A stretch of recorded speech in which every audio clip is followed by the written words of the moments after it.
Assalamualaikum warahmatullahi wabarakatuh.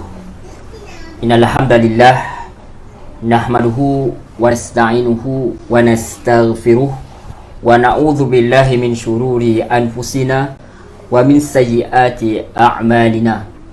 May yahdihillahu fala mudilla lahu wa may yudlil fala hadiyalah. Asyhadu an la ilaha illallah wahdahu la syarikalah wa asyhadu anna Muhammadan abduhu wa rasuluh. Qala Allah Ta'ala ba'da a'udzu billahi minasyaitonir rajim. Ya ayyuhalladzina amanu taqullaha haqqa tuqatih wa la tamutunna illa wa antum muslimun. Rabbi shrah li sadri wa yassir li amri wahlul 'uqdatam min lisani yafqahu qawli. Amma ba'd. Alhamdulillah thumma alhamdulillah biiznillah. Dengan izin Allah Subhanahu Wa Taala kita dapat bertemu sekali lagi, alhamdulillah, dalam pertemuan kita ini, iaitu dalam usaha kita untuk mempelajari ataupun menghayati, mentadabbur ayat-ayat yang terdapat dalam Al-Quran. Okey, hari ini dia tertukar hari. Macam biasalah, ada masa kosong kita cuba untuk buat live lah. Jadi kita hari ini kita nak masuk kepada ayat yang baru daripada surah Ali Imran. Subhanahu wa ta'ala semoga berada dalam keadaan yang sihat sejahtera, sentiasa dirahmati dan dilindungi oleh Allah Subhanahu wa ta'ala. Okey, tayyib, sebelum tu saya nak minta jasa baik tuan-tuan, puan-puan, muslimin, muslimat untuk share perjumpaan kita ni, dan juga kita mohon supaya kalau ada kalau boleh tolong subscribe page YouTube kami, channel kami, juga like page kami, iaitu Al-Biqai Training Center. Dan saya juga mohon maaf, rasanya hari ni macam daripada pagi tadi cuba tengok kadang ada gangguan sedikit pada internet. Harap-harap semua okey. Okey, hari ni kita nak masuk, jadi saya tak nak berlengahkan masa, tak nak berlama-lama. Kita terus pada ayat yang hendak kita bincangkan hari ni. Dan penutup hari itu ialah kita dah bincang berkenaan bagaimana adanya suara-suara ataupun adanya perasaan mengapa orang Islam tu kalah dalam perang Uhud. Maka Allah SWT telah jelaskan bahawa boleh kita katakan kemenangan dan kekalahan tu silih berganti. Manusia tu umpama roda kan, kadang-kadang kita di atas, kadang-kadang kita di bawah. Dan dalam apa juga keadaan, kita sedar bahawa dia adalah qada dan qadar, ketentuan Allah Subhanahu Wa Taala. Itu yang kita kena pegang betul-betul. Dan setiap apa yang kita buat tu mesti niat dia ikhlas kerana Allah Subhanahu Wa Taala.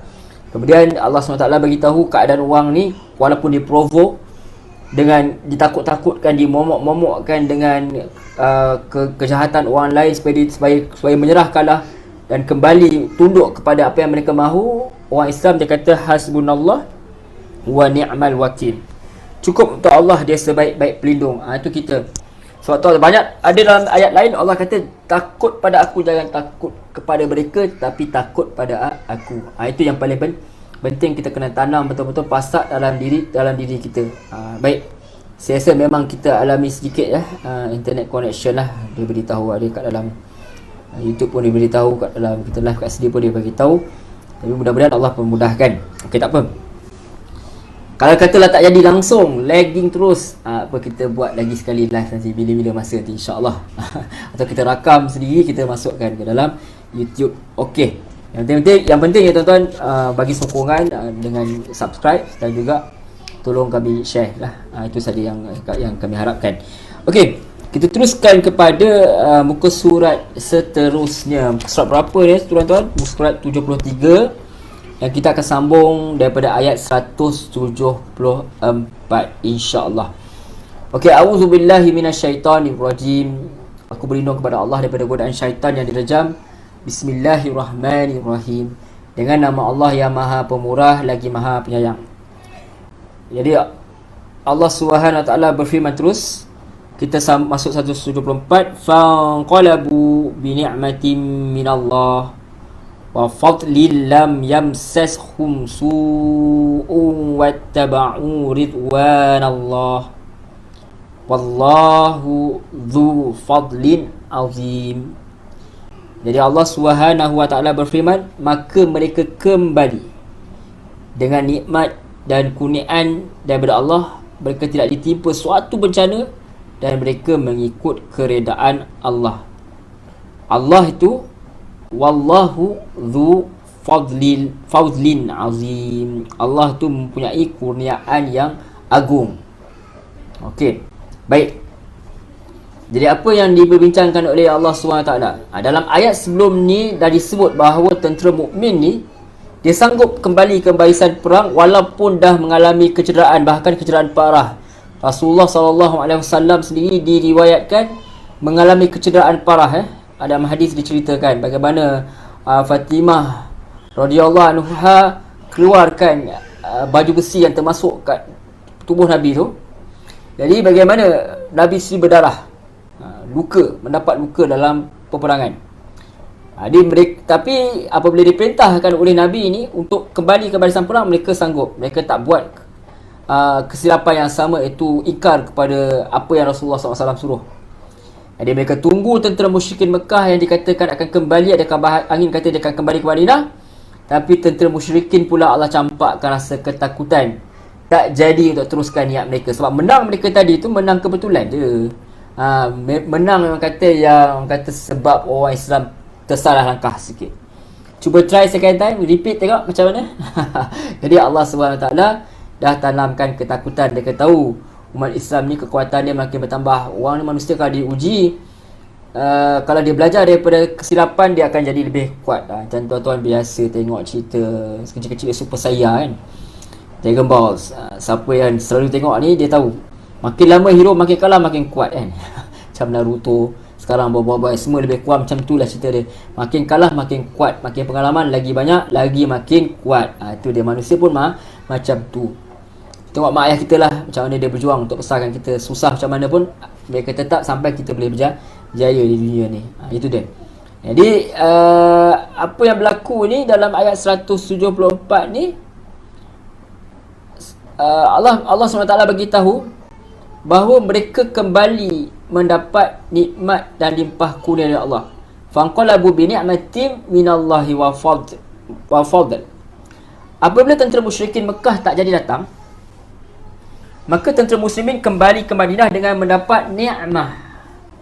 Nikmat di sini juga ditafsirkan sebagai pahala daripada Allah Subhanahu wa taala. Dan bukan itu saja, mereka dapat fadlin, mereka dapat keuntungan. Lafaz fadlin bermakna keuntungan perniagaan. Ini adalah kerana bila penduduk sekitar dengar berita bahawa akan ada perang semula, maka ramai yang datang untuk menyaksikan peperangan itu. Bahkan ada yang mengatakan datang untuk berniaga. Sebab kalau berlaku peperangan, maka akan ada keperluan daripada kedua pihak nak makan. Jadi mereka selalunya akan ambil kesempatan. Ni saya ambil daripada tafsir cilektafsir.net. Dia kata macam pesta. Dia dikatakan begitu, satu pandangan. Namun oleh kerana tak ada musyrikin Mekah yang muncul, peperangan tak berlaku, maka mereka hanya berjual beli dengan para sahabat.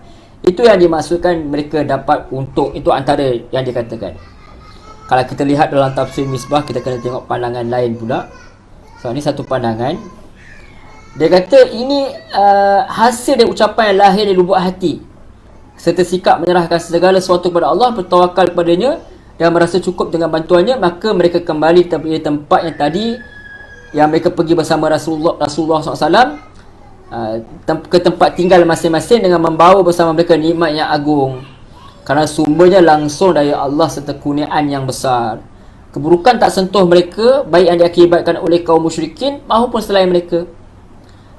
Apapun, mereka tetap mengikuti keredaan Allah, dan Allah adalah pemilik kurniaan yang besar di dunia dan di akhirat. Nikmat yang besar kurnia itu bukan sahaja bentuk keredaan Allah atau pujian nama baik serta kejayaan menghadapi kaum musyrikin yang telah melarikan diri, tetapi juga keuntungan material, kerana ketika kehadiran mereka di sana, ada kafilah yang bawa barangan dagangan yang dibeli oleh Rasulullah SAW dan yang menghasilkan keuntungan dan yang kemudian dibagi oleh Rasulullah SAW kepada anggota pasukan. Itu antaranya yang demikian diriwayatkan oleh Al-Bahaqi daripada sahabat Nabi SAW, Ibnu Abbas. Wallahu a'lam. Itu satu pandangan lagi yang nampak ada persamaan daripada pandangan tadi kan. Okey tu. Jadi Allah tidak menolak keuntungan dunia. Maksudnya Allah tak cela pun apa yang kalian nak tadi tu. Cumanya sekarang soal tadi Nabi kamu tak bagi, sekarang Nabi kamu benarkan. Sebentar tuan-tuan. Bismillah. Jadi seterusnya, lam yamsashum su. Mereka tak disentuh oleh suatu bencana pun, kerosakan, keburukan. Sebab mereka tak timpa bencana sebab tak jadi perang. Pahala dapat, badan pun tak sakit, penat pun tak ada. Macam tu. Malah keuntungan pula yang dapat. Wattaba'u ridwanallah, serta mereka pula menurut keredaan Allah, yakni mereka dapat keredaan Allah. Mereka taat pada perintah Allah. Allah tak perlu jadikan peperangan, maka mereka menang tanpa bertanding. Kita kata macam tu. Kita dapat pahala. Asal taat saja dapat pahala. Sebagaimana kita berdakwah, akan dapat pahala. Tak perlu orang kita dakwah tu terima dakwah kita, baru kita dapat pahala. Tak perlu ada follower, tak perlu ada orang like, tak perlu orang share pun. Kalau orang tak nak buat macam mana, takkan nak paksa. Macam mana nak paksa pun. Tapi yang penting ada pahala. Dalam hal para sahabat dalam ayat ni, ketaatan mereka dibalas dengan pahala dan reda Allah. Allah ingatkan bahawa Allah zu fadlin azim. Allah tu ada limpahan kurnia yang amat besar. Kali-kali kita keluar dari masjid, Nabi ajar kita, Allahumma inni as'aluka min fadli. Ya Allah, aku harapkan kepadamu kurniaan. Min fadlik, daripada kurniaanmu ya Allah. Kita keluar, kita nak cari rezeki dan sebagainya kan. Jadi kita tahu, faiza quliyati solat fantashiru fil ard wabtaghi min fadlillah. Apabila kamu dah selesai solat Jumaat, kita keluar dan bertebaranlah nak cari kurniaan Allah ni. Jadi Allah kata Allah punya kurniaan, limpah kurnia yang amat besar. Jadi Allah boleh beri banyak mana pun kurniaan yang hendak diberikannya kepada makhluk yang taat, masih banyak lagi yang Allah boleh beri tanpa had dia. Itu dia. Okey. Jadi kita dapat tahu baca Quran ni seronok sebab Allah tak menolak pun apa yang manusia perlukan. Allah yang jadikan segalanya. Cuma jangan tinggalkan hak Allah SWT, itu saja. Jadi lam yamsashum, asal bermaksud menyentuh mereka. Maksud mengandungi makna bahawa sedikit pun mereka tak alami kekurangan, disentuh pun tidak, apatah lagi ditimpa. Itu kata boleh tafsir Bahari.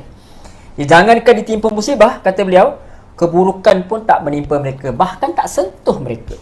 Orang kata jentik pun taklah, pijak semut pun tak mati kan, orang kata kan. Maksudnya pijak sikit pun tak adalah. Kata sentuh mengandungi makna bertemu sesuatu dengan sesuatu yang lain, tapi pertemuan yang sangat singkat yang boleh jadi tak terasa pun. Macam injek semut sikit sakit-sakit di atas je lah, tak rasa pun.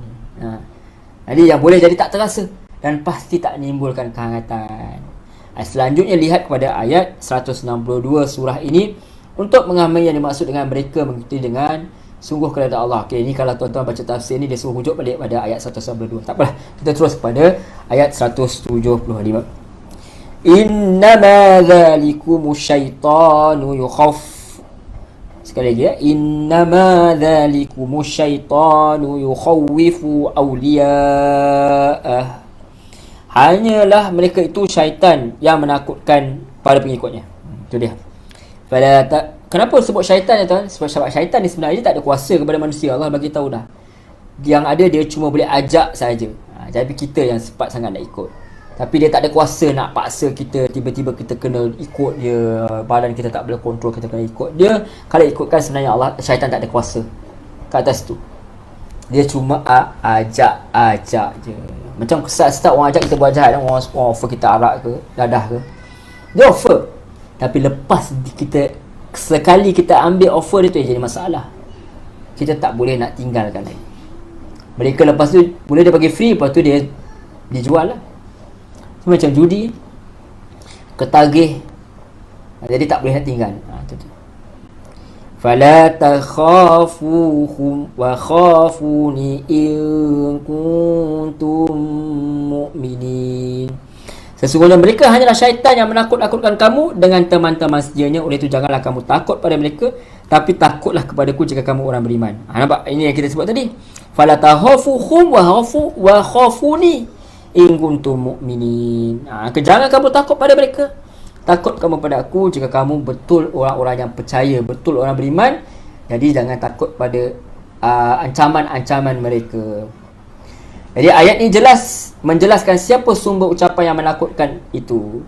Sesungguhnya itu yakni yang menyampaikan berita yang menyatakan orang telah mengumpulkan kekuatan, tak lain hanya syaitan yang menakutkan kawan-kawannya. Siapa itu? Orang munafik.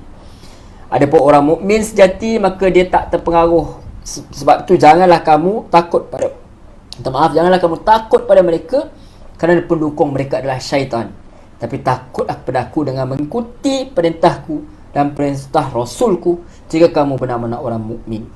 Jadi salah satu cerminan dari anugerah yang demikian besar pada kelompok sahabat Nabi SAW yang dibicarakan oleh ayat-ayat lalu adalah ayat ini yang mengubah cara pembicaraan dari bentuk orang ketiga jadi orang kedua. Ini terlihat dengan jelas dalam resi ayat di atas.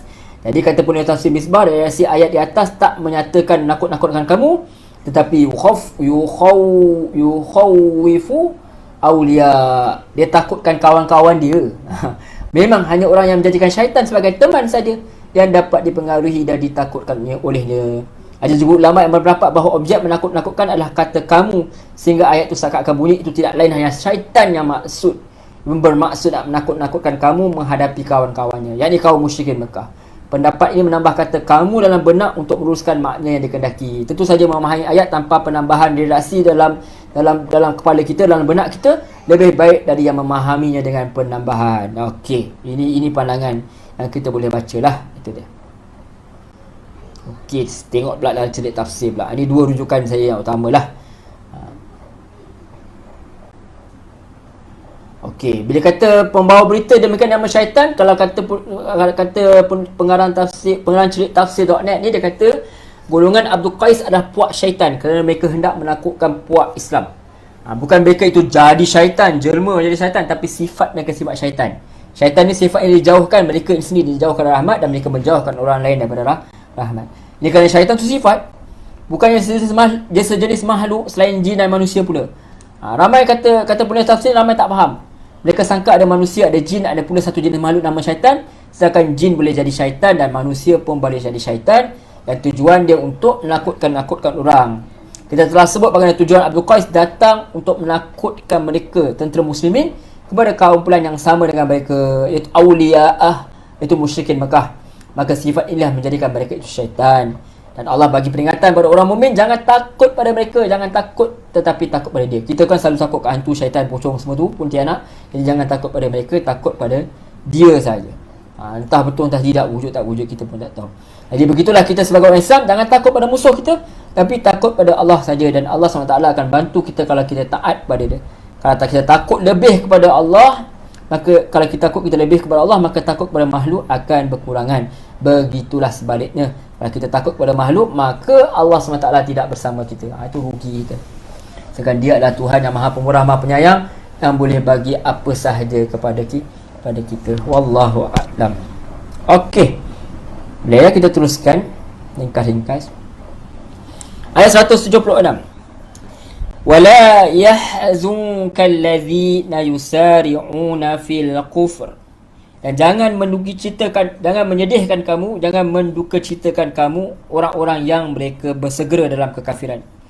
Innahum la yadurullaha syai'a. Sesungguhnya mereka tak akan memudaratkan kamu sedikit pun, mereka tak akan bahayakan kamu sedikit pun. Yuridullahu alla yaj'ala lahum hazzam fil akhirah. Sekali lagi Yuridullahu alla yaj'ala lahum hazzan fil akhirah walahum azabun azim.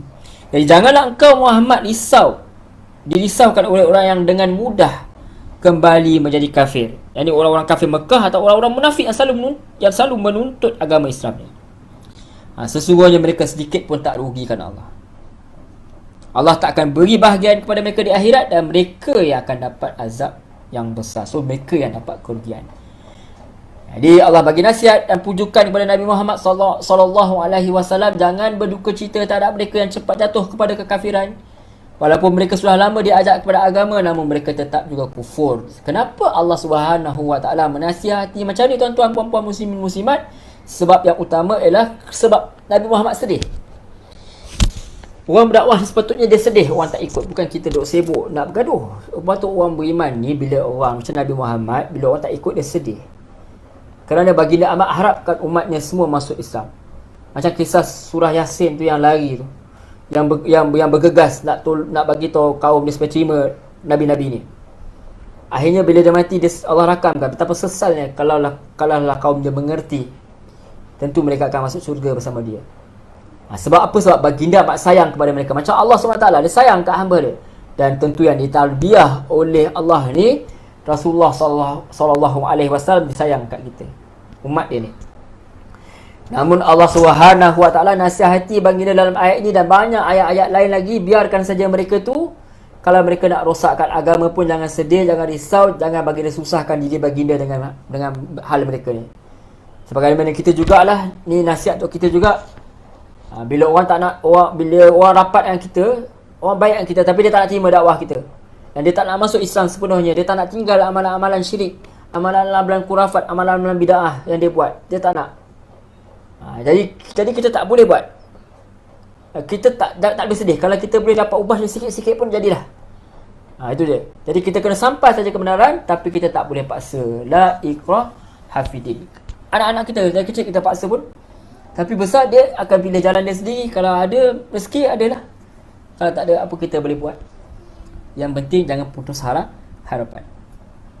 Innahum la yadurrullaha syai'a. Selagi hidup, kita berteruskan perjuangan kita, dakwah kita, sebarkan mana mampu, gunakan media, apa saja medium yang ada. Tapi akhirnya Allah kata, segala sungguhnya mereka tak sekali-kali akan dapat mendaratkan kepada Allah. Mereka tak akan bahayakan Allah atau agama Islam sedikit pun. Dan ini kerana Allah akan jaga agama ini daripada dirosakkan. Mereka sendiri yang akan rugi dan mereka akan binasa. Yuridullahu alla yaj'ala lahum hawzan fil akhirah. Allah menetapkan tak memberi kepada mereka balasan baik pada hari akhirat kelak. Tu. Jadi mereka tak dapat bahagian ke akhirat. Walaupun mereka duduk rapat dengan Nabi sallallahu alaihi wasallam, walaupun kita ada YouTube, kita boleh pergi kepada ajaran yang benar, tapi kalau Allah tak benarkan mereka tak dapat hidayat, kita tak dapat. Walahum azabun azim. Dan mereka pula beroleh azab seksa yang amat besar. Anak ustaz ke anak ustazah, kalau Allah tak bagi hidayah, tak jadi juga. Anak Nabi sekalipun, kalau Allah tak bagi hidayah, maka tak jadi juga. Sebaliknya mereka akan diberikan dengan azab mereka, na'udzubillah. Mereka itu menunggu untuk mati saja bagi menerima azab Allah. Akan tapi sudah ditetapkan yang mereka akan diazab, maka hanya menunggu masa saja untuk mereka mati. Alangkah ruginya. Jadi Allah nasihat Nabi supaya tumpukan pada apa yang dia perlu buat. Sebab dia sebagai manusia, dia boleh sakit dan sebagainya. Suatu Allah datang kisah Nabi Yaqub AS, bagaimana Nabi Yaqub AS sampai putih mata dia. Jadi Rasulullah, dia ayah Nabi AS, dia tak boleh jadi macam tu. Sebab kalau jadi macam tu, orang akan ikut dan sebagainya. Jadi dia melambatkan proses dakwah tu. So Nabi AS ni dia kena all out dah supaya ajaran dia sempurna. Sebab lepas ni tak ada Nabi dah. Lepas Rasulullah tak ada Nabi, so Allah kena jadikan contoh yang terbaik di kalangan para Nabi dan para Rasul, tanpa menidakkan kehebatan Nabi-Nabi yang lain. Kita tak bezakan. Semuanya kita percaya, beriman sepenuh kepada mereka dan ada pahala atas beriman kepada semua Nabi. Itu dengan menyambung ajaran pada Nabi ni. Rasulullah sambung ajaran Nabi ni, lengkap ke ajaran terdahulu. Seumpama batu-bata yang nak buat rumah tu ada lopong, so Nabi itu batu-bata yang melengkapkan satu binaan, iaitu tauhid la ilaha illallah. So ayat 177. Innal ladzina ishtarawul kufra bil imani la yadurrullaha syai'a walahum azabun alim. Sungguhnya orang yang beli kafiran dengan iman, kekafiran dengan iman, tak sedikit pun merugikan Allah dan mereka akan dapat azab yang pedih. Jadi Allah bagi tahu orang yang pilih kufur dan tinggal iman, orang ni malang. Dia sanggup pilih kufur jual iman. Mereka ada peluang beriman sebab duduk dengan Nabi, tapi mereka tak ambil peluang. Ada orang yang sudah datang dakwah tapi mereka tak mau terima, jadi rugi. Jadi Allah kata la yadurullaha syai'a. Allah tak rugi apa-apa. Allah tak akan datangkan kepada dia ni bahaya, mudarat sedikit pun. Allah tak terkesan. Kalau seluruh manusia, jin dan manusia, daripada zaman Nabi Adam sampailah ke akhir zaman pun, semua pakat-pakat tak nak terima Allah. Allah tak rugi sedikit pun. Tak kurang pun kehebatan kemuliaan Allah. Dan langsung tak terkesan sedikit pun. Jangan sangka ya Allah perlu pada kita, perlu kepada iman kita. We are nothing. Kita bukan siapa-siapa. Kalau kita lihat, kalau penulis tafsir celik tafsir, dia kata kalau kita lihat kisah-kisah di filem, ada yang buat kisah bagaimana dewa-dewa Greek dia perlukan sembahan daripada manusia, baru mereka ada kuasa. Jadi ini adalah satu fahaman yang bahaya kalau dilihat oleh anak-anak kita. Kalau mereka ada sangkaan yang Allah perlukan sembahan daripada kita. So kalau anak-anak tengok ke, kita kena bagi tahu Allah bukan macam ni. Macam tu. Walahum azabun alim. So mereka pula beroleh azab seksa yang tak terperi sakitnya. Walaupun Allah tak terkesan, tapi siapa yang akan dapat kekesan dia, Allah akan balas kekufuran mereka sebab biadab kepada Allah dengan azab seksa yang pedih. So kalian yang akan rugi. So ingat, kalian yang akan rugi. Itu dia, kita yang akan rugi. Sebab Allah ni adil.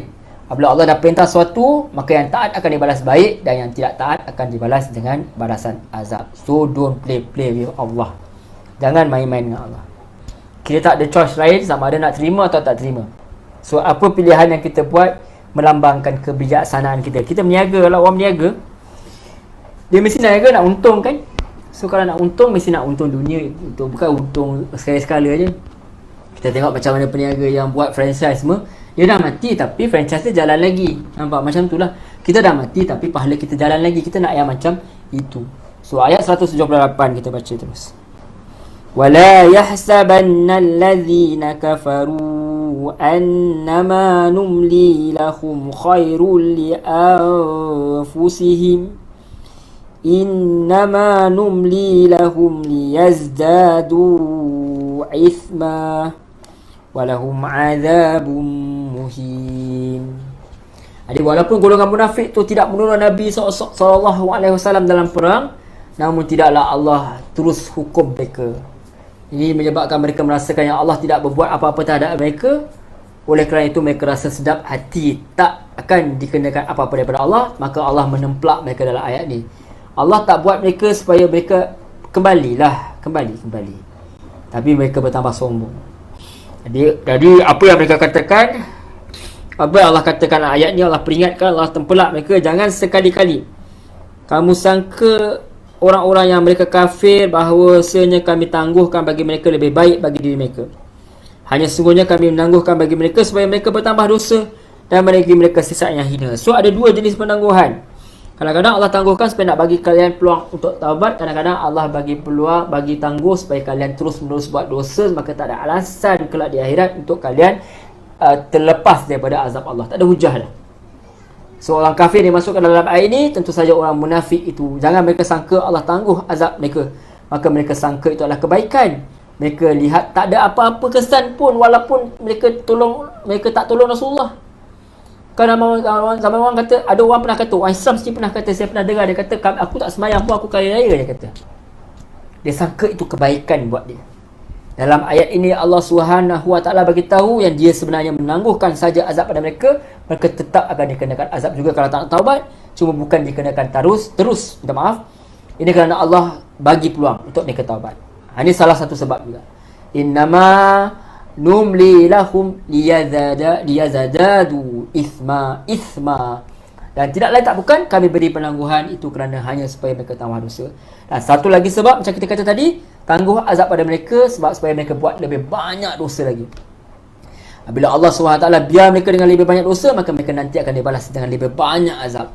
Lagi lama mereka hidup, lagi banyak dosa mereka buat, lebih banyak dosa yang mereka buat, lebih teruk azab yang mereka akan terima. Allah biarkan saja mereka kumpul dosa mereka, dan nanti Allah akan balas dengan azab secukupnya kepada mereka. Awas, bila Allah marah, ini yang akan jadi. Allah maha purah, maha penyayang. Tapi kalau kalian main-main, kalian take for granted daripada Allah punya kasih sayang ni, maka kita akan kena suatu azab yang tak terperi sakitnya. Walahum azabun muhin, dan mereka pula beroleh azab yang hina. Lafaz muhin adalah malu yang terjadi dalam hayat ramai. Dan sebenarnya kalau ikutkan, bukan malu saja, dia kita akan daripada segi hak sebagai manusia pun tak sepatutnya kita dijadikan macam tu. Bayangkan diheret, dihampak dalam keadaan kita tidak ada pakaian yang elok. Dalam Wallahu a'lam bagaimana keadaan kita. Dalam keadaan ada diriwayatkan mengatakan bahawa dirantai pula masuk ke dalam sama ada mulut ke, ada lubur ke, dia masuk dalam lubur, kalau dikeluarkan tu ikat pula. Ada kalau tafsir kata macam tu. Itu azab yang sangat memalukan dan menghinakan. Tak sepatutnya seorang yang menjadi hamba Allah ni, terutama jadi umat Nabi Muhammad SAW ni, jadi macam ni. Tak patut. Manusia tak fitrahnya kebaikan, tapi akhirnya kembali dalam keadaan hina sebab memilih untuk kembali dalam keadaan hina. Allah, na'udzubillah.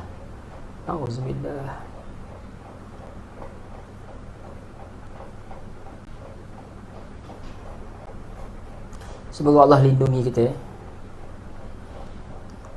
Kalau boleh kita tak nak laksi sekejap pun dalam keadaan ini. Baik, kita teruskan ayat 179.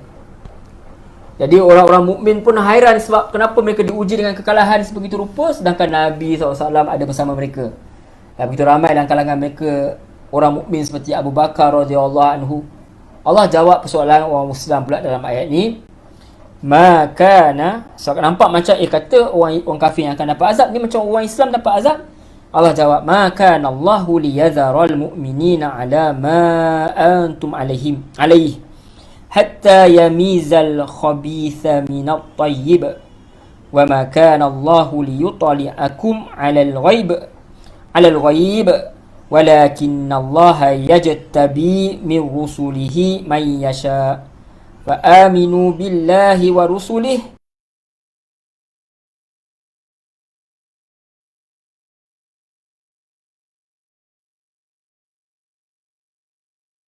sebagaimana dalam keadaan kamu sekarang ini. Keadaan dia apa? Dalam keadaan yang kaum muslim bercampur baur dengan kaum munafik, atau di hati mereka sendiri bercampur baur antara percaya dengan tak percaya. So Allah nak bersihkan sehingga dia bezakan yang buruk daripada yang baik. Allah tak akan perlihatkan kepada kamu hal-hal yang gaib, tapi Allah pilih siapa yang dikehendaki di antara rasul-rasulnya. Di antara rasul-rasul Nabi Muhammad SAW dipilih oleh Allah dengan memberikan beberapa keistimewaan kepadanya berupa pengetahuan untuk menanggapi isi hati manusia sehingga baginda dapat menentukan siapa di antara mereka yang benar beriman dan siapa pula yang munafik atau kafir. Itu antara pandangan yang saya baca dalam terjemahan Quran. Dia ada sikit note tafsir kat bawah. Oleh itu berimanlah kepada Allah dan Rasul-Rasulnya. Jika kamu beriman dan bertakwa, maka kamu dapat pahala yang besar. Okey. Jadi apa keadaan itu? Dia adalah bercampur dengan orang munafik. Allah tak akan biar mereka duduk bercampur dengan orang munafik. Ini sebab apa? Dalam kalangan mereka orang munafik, ada orang munafik, jadi orang mukmin duduk tinggal bergaul dengan orang munafik sebab mereka yang menyangka mereka ni beriman. Jadi apabila terdapat ujian begini, baru orang mukmin dapat tahu siapa munafik dalam kalangan mereka. Ini penting sebab orang mukmin tak boleh sahabat rapat dengan orang munafik. Namun kalau kita tidak kenal, bagaimana mereka dapat mengelakkan orang munafik, dan takut orang munafik ni akan bawa pengaruh yang buruk, negatif. Maka Allah akan mengadakan, Allah SWT adakan ujian begini untuk zahir siapa yang munafik, sehinggalah Allah bezakan mana buruk yang baik. Dengan ada ujian baru dia ketahui mana yang munafik, mana yang beriman. Barulah sahabat yang mukmin tahu bahawa dalam kalangan mereka tu ada yang munafik. Begitu juga kita pun kena guna cara ni. Seorang khalifah dia mesti bijak, kena pasti siapa munafik dalam rakyat, supaya khalifah tahu yang mana yang tak boleh jadikan teman rapat, siapa yang tak boleh diajar berjihad, dan siapa yang tak boleh diberikan tugas penting dalam kerajaan. Itu pun sehinggalah mereka ditarbiah terlebih dahulu.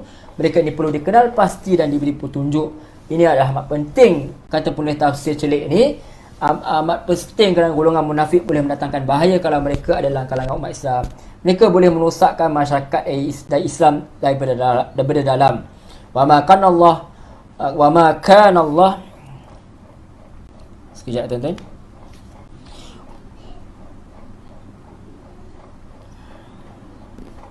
Wa ma kana Allahu liyutali'akum 'alal ghaib. Allah tak sekali-kali akan lihat kepada kamu perkara yang gaib. Ini Allah tak bagi tahu gaib ni pada manusia. Dalam ayat ni tentang orang munafik. Kemunafikan manusia adalah perkara gaib, apa yang dalam hati kita tak boleh baca. Paling kuat pun ada kalau kita kata seorang tu ada perangai munafik, itu saja. Jadi kalau ada siapa yang tuduh orang lain sebagai munafik, itu perkara yang teruk. Ini kerana mereka seumpama mengatakan mereka ada pengetahuan gaib. Dalam ayat ini Allah bagi tahu manusia tak ada kemampuan tu. Malangnya tuduhan munafik kepada orang amat banyak sekarang dalam kalangan masyarakat kita. Senang sangat kita nak tuduh orang munafik. Asal tak kena dengan kehendak kita, fahaman kita, manhaj kita, dengan acuan agama kita, maka orang lain dimunafikkan dengan selamba je. Ini bukan tujuan kita belajar sifat munafik dalam Quran. Tujuan kita belajar sifat-sifat munafik adalah untuk bandingkan dengan diri kita sendiri. Ada tak aku termasuk dalam golongan munafik ni? Bila gaduh teruk tak aku? Melampau tak aku? Bila bercakap berbohong tak aku? Itu je.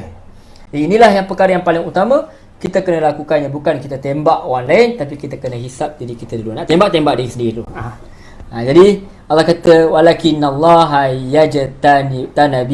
yajtabi min rusulihi man yasha. Takkan tapi Allah pilih dari rasulnya siapa yang dikehendaki. Akan tapi Allah pilih dalam kalangan Rasulnya untuk disampaikan perkara ghaib. Allah dah beritahu perkara yang perlu saja, bukan semua perkara ghaib kena Nabi tahu. Ini pun masalah pemahaman juga masyarakat kita. Ada yang mengatakan Nabi Muhammad ni tahu semua perkara ghaib. Padahal apa saja perkara ghaib yang Nabi tahu, itu hanya diberitahu Allah.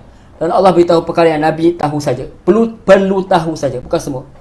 Yang kata Nabi, ada manusia yang kata dia tahu perkara ghaib. Ada kata imam-imam ni, dia ada kata orang-orang agama ni tahu apa dalam hati. Kadang-kadang Tok Bomo pun dia tahu apa dalam hati. Allah.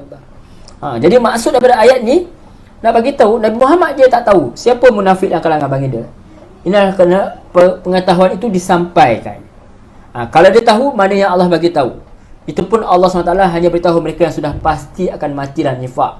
Kalau ada orang munafik tapi akan bertaubat, nama mereka Allah tak bagi tahu pun pada Nabi. Ini pendapat penulis celik tafsir ni lah.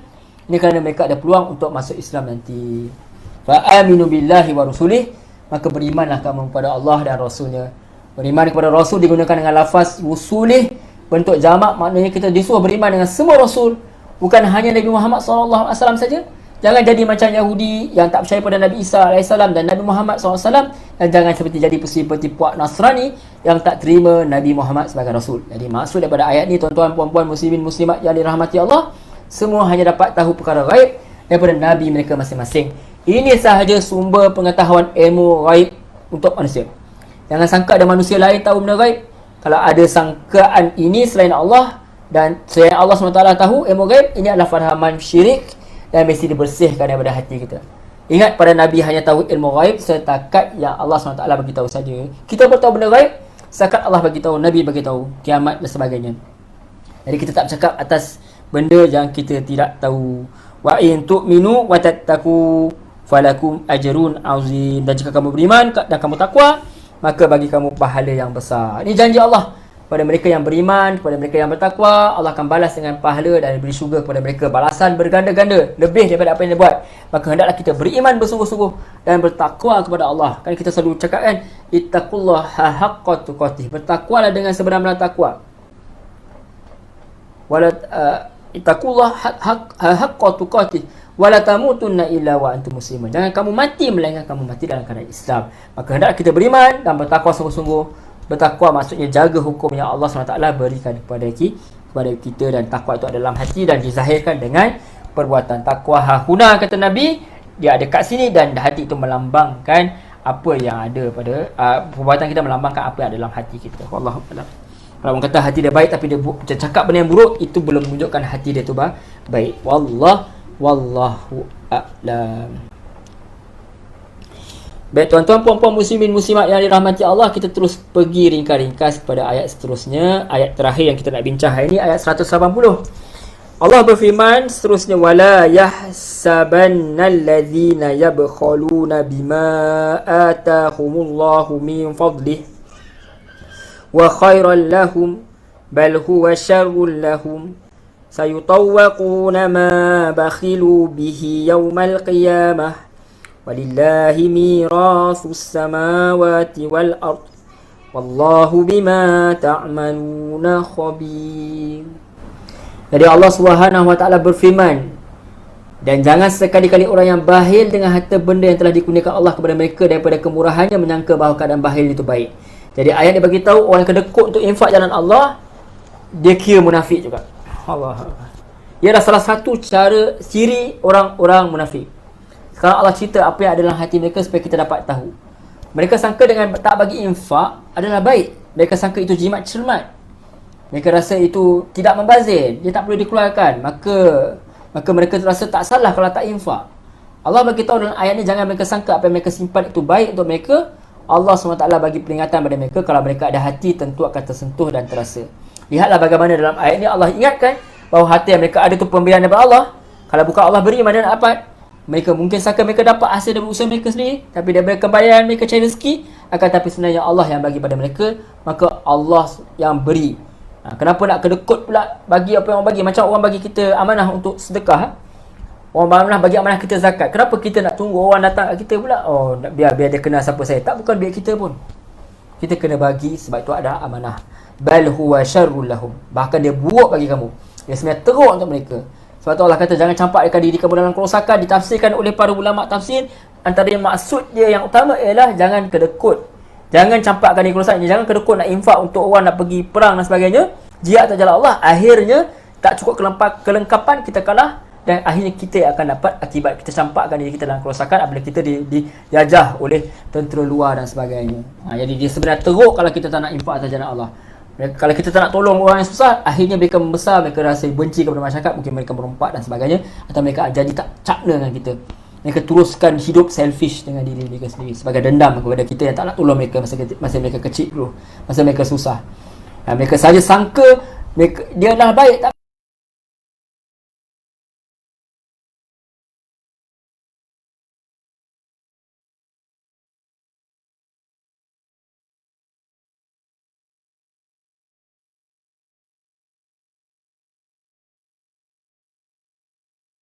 lah.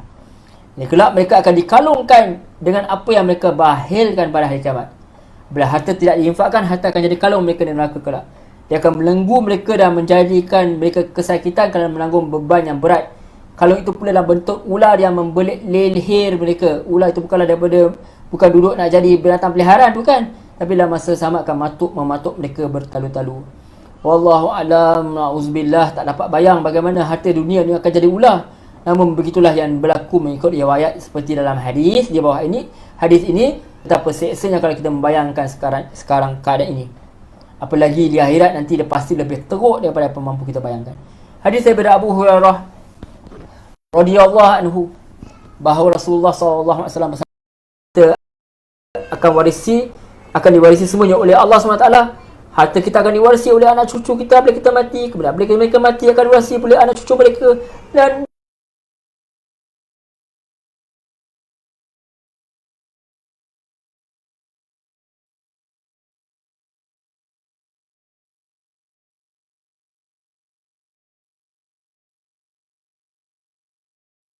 Allah Maha mengetahui dengan mendalam akan segala apa kamu kerjakan. Sangat halus pengetahuan Allah. Apa yang kamu buat, walau apapun, termasuk apa yang kamu lakukan dengan harta yang kamu tidak infak itu, Allah Subhanahu Wa Taala tahu apa kamu buat dengannya. Katalah kita tak infak, bukan kita guna untuk kebaikan pun, tapi kita guna untuk buang duit je, membazir je, untuk berfoya-foya, untuk buat maksiat. Nanti akan ditanya di akhirat kelak, ke mana harta itu digunakan sebab tak infak. Jadi letihlah esok kita ke akhirat nak jawab. Kerana tentu ada masalah dengan cara kita guna duit, mungkin dengan membazir atau buat dengan untuk maksiat dan sebagainya. Wallahu a'lam wa na'udzubillah. Tuan-tuan, puan-puan, muslimin muslimat yang dirahmati Allah Subhanahu Wa Taala. Jadi pada ayat yang kita bincang hari ini, Allah bagi tahu bahawa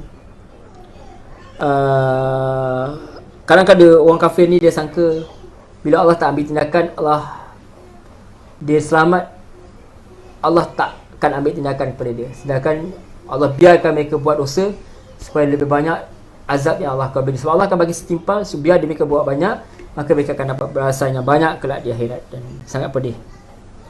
Jadi Allah SWT beritahu juga kepada umat Islam supaya jangan bahil. Jangan bahil untuk kedekut untuk infak atas jalan Allah. Sebab benefit pun balik pada kita. Kalau kita tolong orang belajar apa semua, orang tu akan bawa kemajuan kepada masyarakat. Kalau kita tak nak infak, maka dia akan menjadi kemunduran kepada masyarakat. Masalah sosial bertambah dan sebagainya. Jadi kita kena lihat, walaupun bukan saja kita dapat manfaat di akhirat, tapi kita juga akan dapat manfaat yang besar di dunia ini juga. Dunia akhirat kita dah dapat. Kena ingat bahawa harta itu sendiri milik Allah SWT, dan kita kena lihat juga jangan kita ada ciri-ciri munafik ini. Itu pun cara salah satunya ialah kita tak mahu berinfak atas jalan Allah. Wallahu a'lam. Saya rasa cukup dulu pertemuan kita yang cukup ringkas ini. Mudah-mudahan Allah rahmati. Mudah-mudahan kita dapat bertemu lagi dalam buku surat yang berikutnya. InsyaAllah pertemuan yang berikutnya. Saya mohon maaf, mohon ampun kepada Allah. Ada salah dan silap. Tentu saja sebagai manusia saya banyak buat silap. Ambil mana yang baik, tinggal mana yang salah. Saya tak bermaksud untuk mengguraskan hati siapa pun. Mudah-mudahan pertemuan kita adalah pertemuan yang kita jadikan untuk kita tadabbur, supaya dengan tadabbur spiritual kita bertambah, kerohanian kita menjadi baik, akhlak kita baik, dan kita jadi orang yang emotional intelligence lah. Kita jadi orang yang boleh guna emosi kita dengan baik.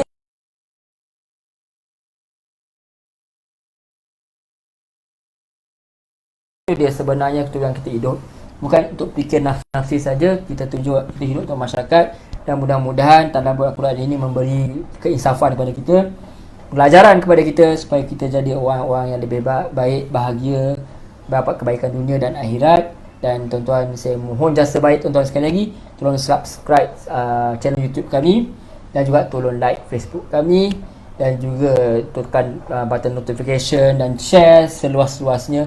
Mudahan ada manfaatnya. Wallahu a'lam. Dan kami akan sentiasa letak konten, insya-Allah. Sekarang pun kami ada siri baru, sekerap boleh kami selalu upload dalam YouTube, iaitu siri baru tu Syoknya Al-Quran. InsyaAllah saat lagi pun kita akan upload lagi, InsyaAllah. Sebaik pada tamat ni kita terus buat rakaman, kita letak dalam YouTube, InsyaAllah.